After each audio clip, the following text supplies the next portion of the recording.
ఇయ్యాల ఈ ప్రభుత్వం, ఈ కాంగ్రెస్ నయవంచక ప్రభుత్వం సంక్షేమంలో ఫెయిల్, మంచినీళ్లలో ఫెయిల్, పొలాలకు నీళ్లు ఇవ్వడంలో సాగు నీళ్లలో ఫెయిల్, కరెంటు సరఫరాలో ఫెయిల్, రైతు బంధులో ఫెయిల్, విత్తనాలు ఎరువులు సరఫరాలో ఫెయిలేనా?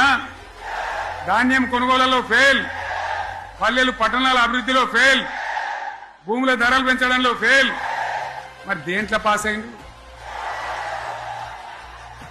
ఎటుపడితే అటు ఒర్రుడు, దేవుళ్ళ మీద ఒట్లు పెట్టుడు, అబద్ధ వాగ్దానాలు చేసుడు, 20-30% కమిషన్లు తీసుకున్నాడు, సంచులు నింపుడు, సంచులు మోసుడు. అంతేనా? కరెక్టేనా ఈ మాట అన్నా? కరెక్టేనా? నేను చెప్పి అన్ని ఫెయిల్ అయిందా ఈ ప్రభుత్వం? నిజమైతే ఒకసారి చేతులు లేవట్రా, దయచేసి స్టేజ్ మీద లేవట్రా.